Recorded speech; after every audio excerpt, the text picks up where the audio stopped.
Voy a presentar a la siguiente ponente. Y lo voy a hacer en inglés porque tenemos la suerte de que nos acompaña desde Londres. We're going to listen to Jane Clay, Strategy Director at Gensler, the London office. She has over 25 years of experience and is specialized in combining research, strategy, creativity, and connecting people and business. She's one of the most influential people at Workplace Consultancy and inspires people all around the world. Thank you very much, Jane, for being here. We're so lucky to have you. Thank you, Dan.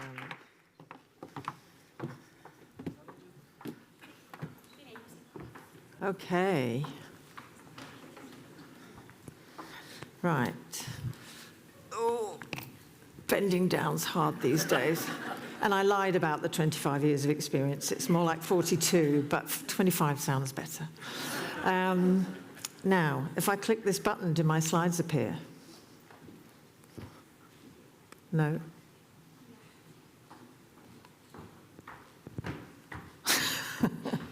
That's a good start. But it's very nice to see you all. And I have to confess, like Bertie, I couldn't understand much of anything. But whoever had the cartoons, that was incredibly helpful. Thank you very much. I will hold on. Don't start the timer then.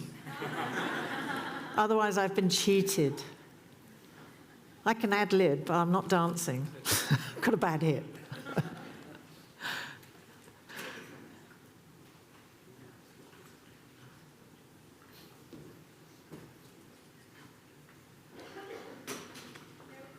Oh, I see something.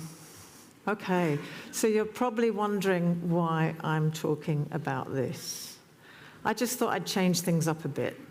In my 42-odd years of doing this, I have seen so many presentations that talk about similar things. And I thought I'd change it up a little bit. And this is more about a call to arms than anything else, because we're at a point of real change with design and strategy, and I think architecture as well, the business we're in. And if you think about alchemy and what that really means, it's magical. It's about transformation. It really is about creation. It's about combining all sorts of things to make something else, something other, something new, something special. And at its core, it's about forming new. It's about transcendence. And it's what we all do, if you think about it. Whether you're an architect, whether you are a real estate provider, whether you're a strategist, whether you're an interior designer, whether you're an FM, in any way that you're related to the world of design. And design is such a broad term when you think about it. It is what we all do in any form, even if you just like design. I sat next to a woman on the plane coming over last night. I didn't know who she was, but we had a really good conversation about all things to do with design. And she said, I'm really interested. I've had so many houses and I'm really intrigued by it. And as I left her, she was 87, by the way, and I just thought, I was stunned by her because she was the most beautiful 87-year-old I'd ever seen. And as I left her, she said, oh, if you want to keep in touch, ask at Woburn Abbey. They'll know who I am. And I went, that's a really odd thing to say. Woburn Abbey's a famous stately home. I thought that was bizarre. Turned out she was the Dowager Duchess of Bedford. No wonder she knew about design and homes, right? But it's amazing the people you meet, the people you can have conversations to, and how you can change things in just one conversation. So that's more about how we do what we do. We do it with buildings. This is an example of the acre in Covent Garden. It's a recently completed Gensler project. It was a really rather brutal seafoot building, which was going to be knocked down. All the proposals for this in the pitch were about knocking it down and starting again. And instead we said, no, don't knock it down, just take a few bits out. You know, it was a building that still had kind of white stilettos, big hair and some shoulder pads, right? It wasn't attractive. Nobody wanted to work in it. It was pretty nasty little corridors. I'd been there countless times with clients. But by taking bits out and adding new bits in, we transformed it. It now has an open ground plane. It has a wonderful volume of space at its center that is about the public as much as it is about the occupiers. It doesn't look so much officey on the inside. Also, its frontage is now bordered with retail, and it's open to Covent Garden. So it's embraced a new part of that area. So you can do things differently by thinking differently. We also do it with experiences, or the strategy side of what we do. We talk, we listen, we question. We should always question. Never be afraid to question your clients. That's the thing I've learned. You have to understand what they do, why they do it differently, why they do weird stuff, right? A lot of them do really weird things you just wouldn't imagine. And talking about the pregnant women, talking about different generations, talking about the younger talent, you have to understand what their ecosystem is now, why it is the way it is, to understand how you have to develop it going forward. What does it need to be? What do they think it needs to be? What would break it if you did it differently? Not what would make it a success if you did it differently. Because if you ask what would make it a success, you might only blink yourself to go in one direction. Ask what would break it, and you might get an idea of, okay, I won't do that, but I could try everything else. And think about the journeys people will take. What do they need to do? Think about that and question why they do what they do. And offices. We do this every day.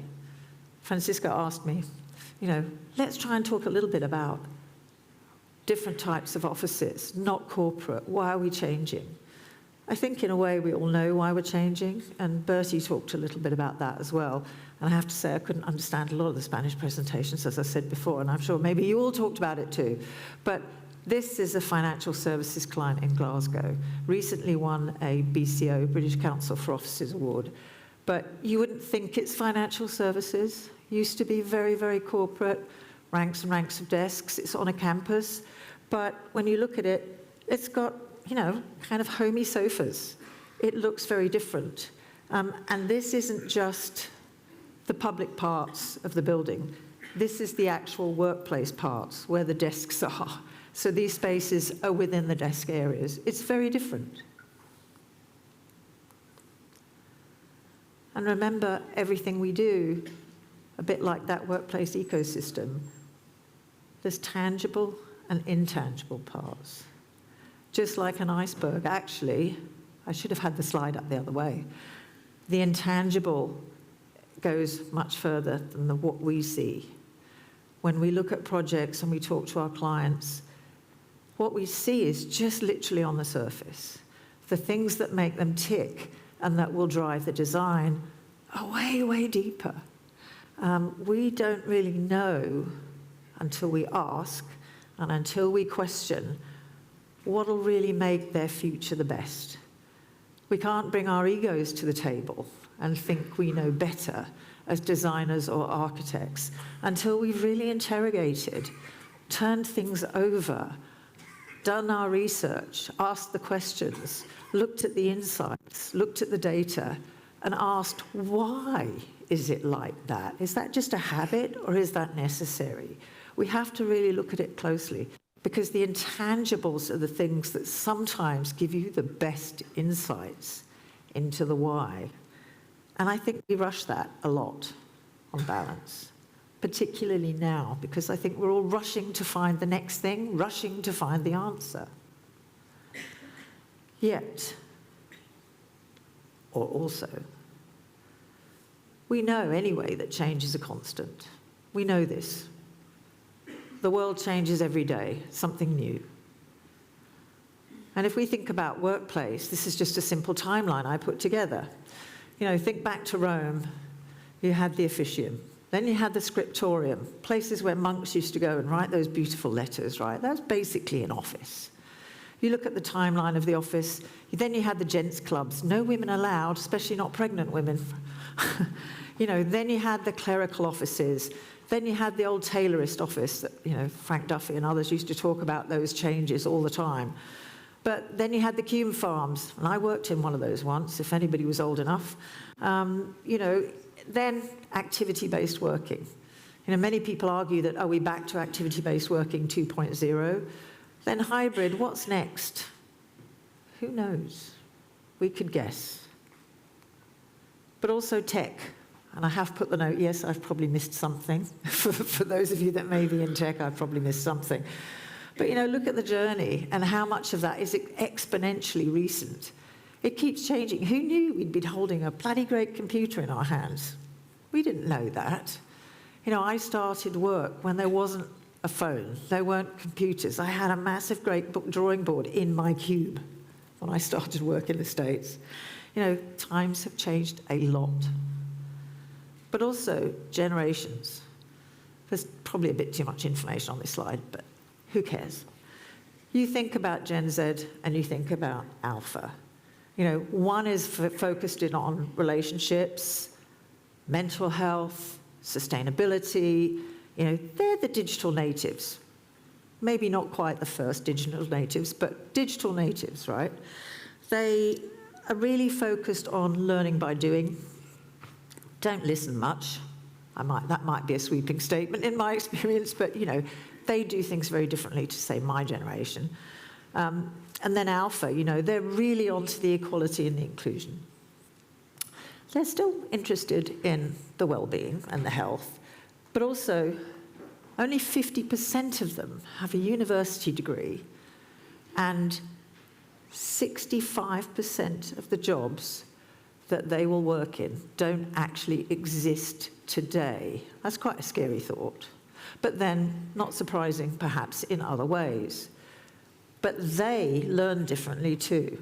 Now they learn by connecting ideas to real things. And they like to learn, you know, it's socioeconomic. They learn very differently.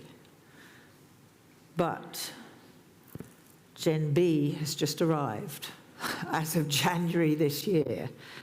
So they are mostly the children of the millennials and the Gen Zs. They will actually make up 18% of the population by 2050. They will be the most urban generation ever by 2040. 58% of this generation will live in cities. What does that say about what we need to provide as designers? Just a thought. What will they be looking for from work and workplaces? Also, their wealth won't be concentrated in the same places it is today. The market in the Asia-Pacific will be comparable to Europe and the US combined. So wealth is going to go east as far as this generation is concerned. And they will be more prosperous than their parents when they reach the same age. Which seems hard to believe, seeing as they're always moaning. You know, we all moan about housing and how much it costs, but things are constantly changing, so that's what the predictions are. And by the way, this is all from various research that we as Gensler have done. They'll also be the real bridge generation for technology, but also I think, and I would hypothesize, they'll also be a really good bridge generation for culture at the time. they are the ones that will really get the true potential of AI, because they, like the digital natives, will actually be born right into it. They'll get it fully. How am I doing on time? You won't be able to read any of this, I'm sure. But not only do we have to look at the past, when we're thinking about design, we always have to look, and it's, it's classic kind of critical thinking. Look at the past, look at now, but also think about what's coming, right? Before you make your insights and you make the decisions about where you're going with your design thinking. What's coming? When you look at the impact of ESG, what culture and talent are doing, and you think about space and experience, what's coming? If you think about the near term, 2030, you've got, UK and commercial real estate regulations are changing, for instance. There's spatial computing that's coming out in a different way.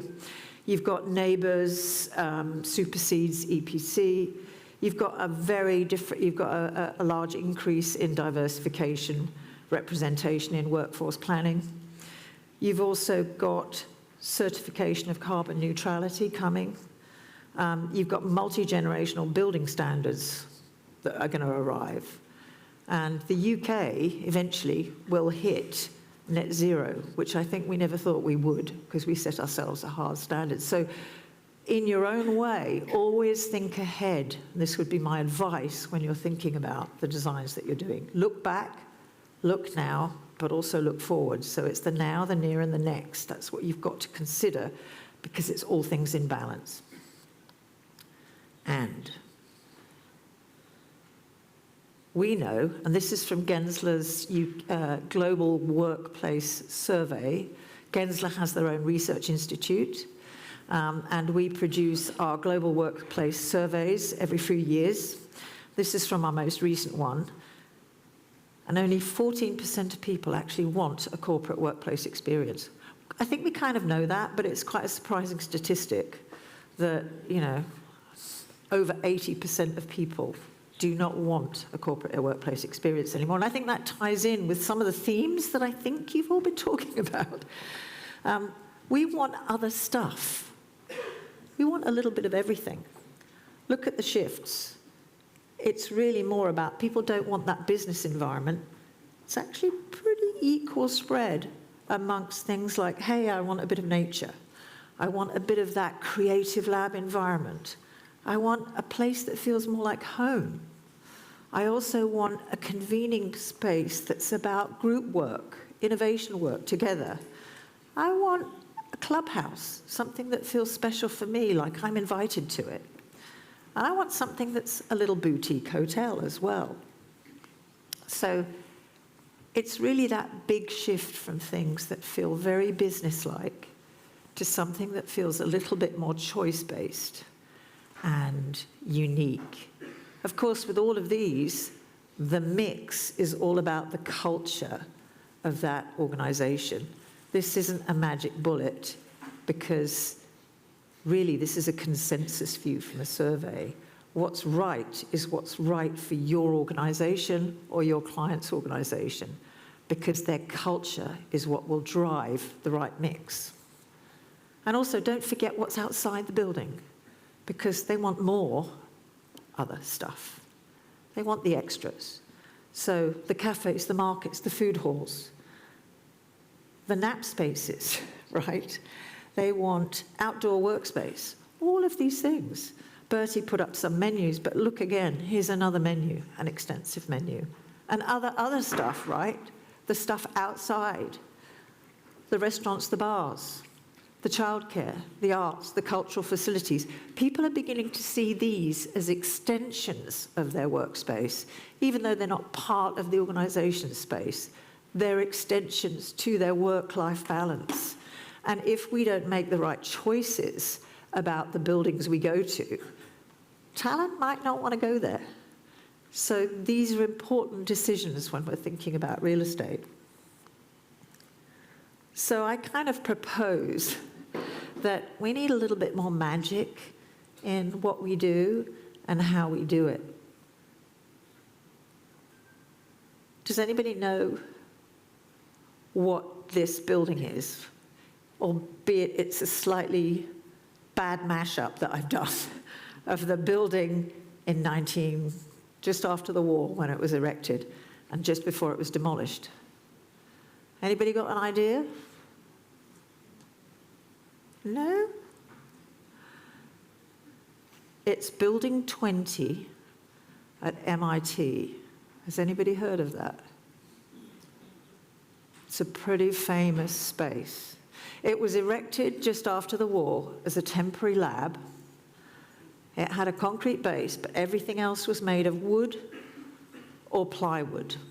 The walls were literally made out of plywood.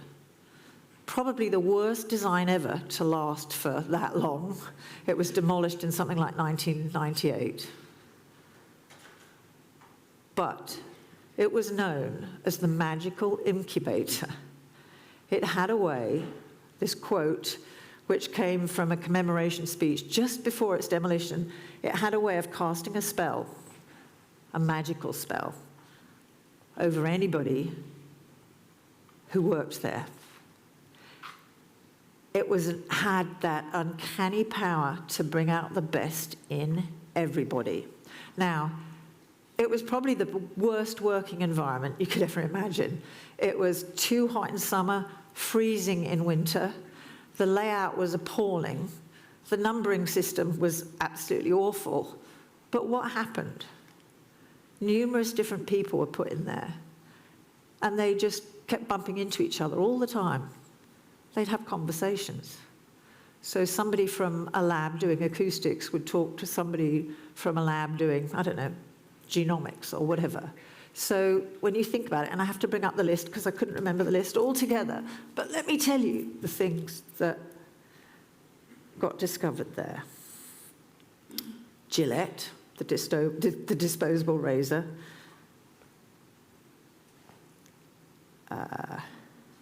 Modern urban design, basically.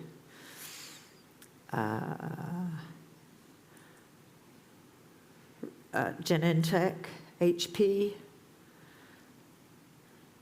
the link between cancer and genetics. Bose, random conversation between his interest in acoustics and somebody else. So that's how we got all our Bose speakers, guys. Then the first interactive mini computer.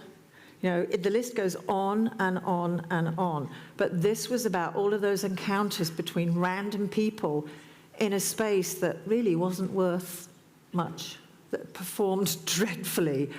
But it was basically a creative shed. You know, if they wanted more space, they'd just knock a hole in the wall and put literally a shed on the side and expand their workspace. If they wanted plumbing, if they wanted more heating, they would literally just plug into the system and add pipes. This was user control. This was user flexibility. It was the ultimate flexible building in the most ironic way. So it's proof that sometimes you don't need to over-design. It's like the ultimate agile building. But it became a magical place for creativity and innovation.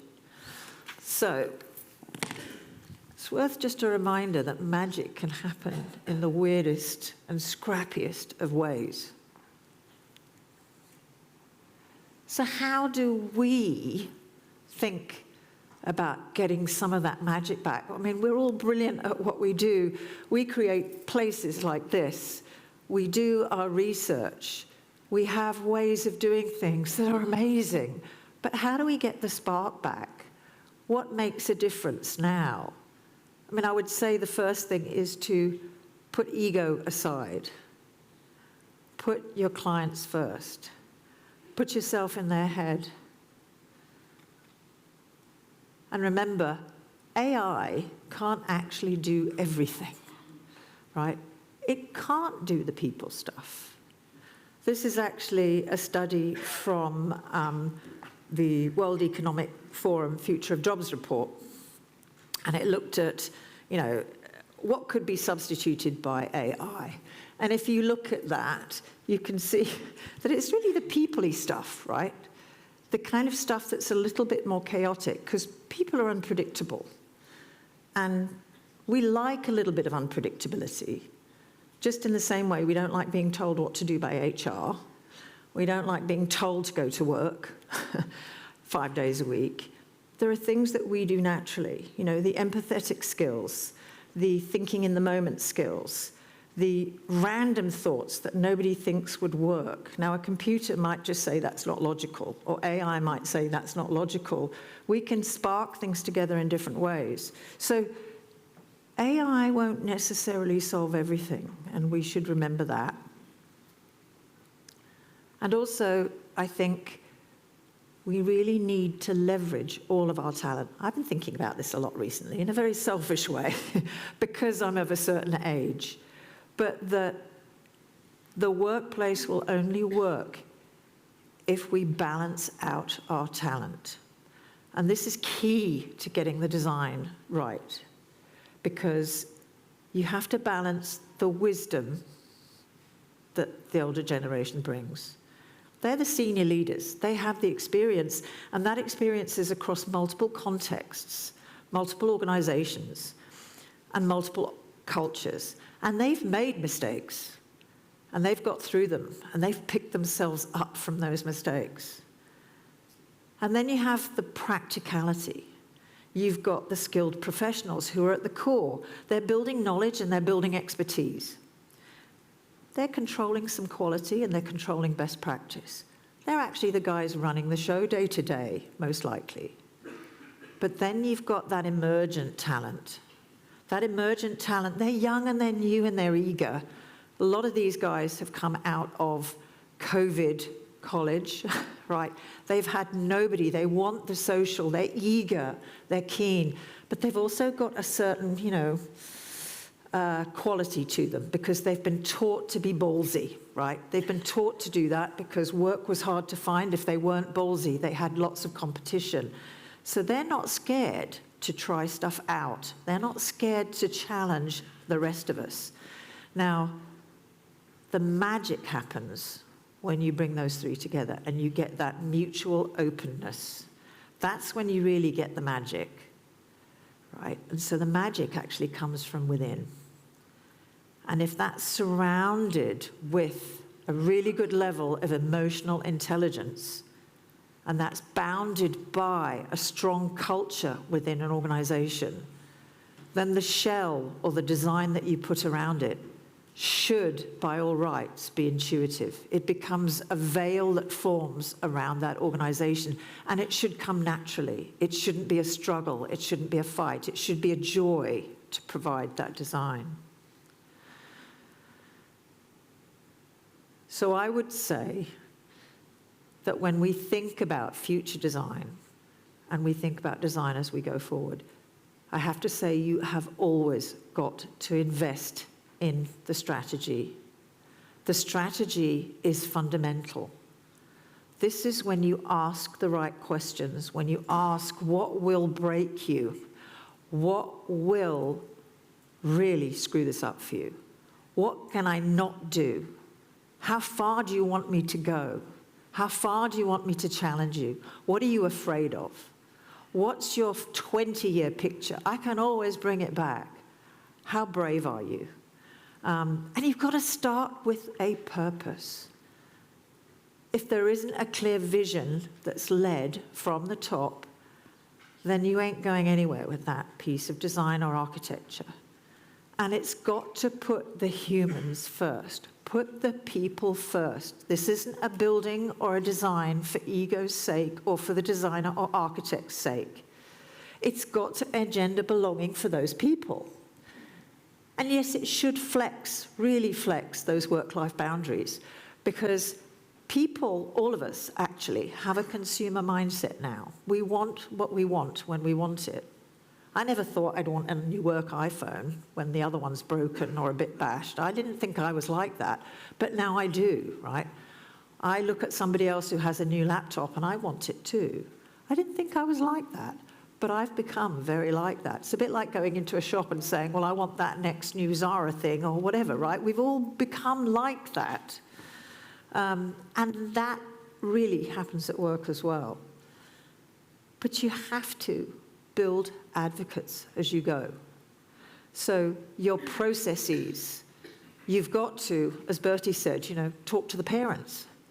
But we do that all the time. We talk to the businesses. Don't just talk to the businesses. Talk to the parents. Talk to next gen groups. Talk to the sustainability groups. Talk to the service teams. Talk to the brand team. What's their view on how the space or the building should represent itself? What's the personality of the organization that should be reflected there? What's the personality of the people that should be reflected there? And, you know, always be in beta, if you can. Don't think about things being too fixed, because things will change. Test and learn and iterate. Drive that impact, right? Think about how you want to drive that impact and what that impact really means. But you've got to lead with conviction, and you've got to make sure that the leaders in your organizations lead with conviction. And if you don't think they can, train them to. Tell them they've got to, or they will fail. And above all, you've got to design for relevance. So, my call to arms, which is probably totally selfish because I'm a strategist, is you've got to focus on stage 0, or really what I would call a refocus on stage 0. And when I talk about stage 0, I mean the RIBA process, stage 0, which is the first part of any design process, which is strategy. Now, what we see is usually designers and quite often clients don't want to spend the time or the money on that part because they feel they know it. They know what they need to do, and designers think they can do it all. Well, I can tell you now, they can't always do that. You have to listen. You have to co-create with your teams and your clients. You have to include people. You have to test. You've got to invest in it, because strategy creates the foundation for that alchemy. And strategy is your North Star. And I will leave you there. Thank you.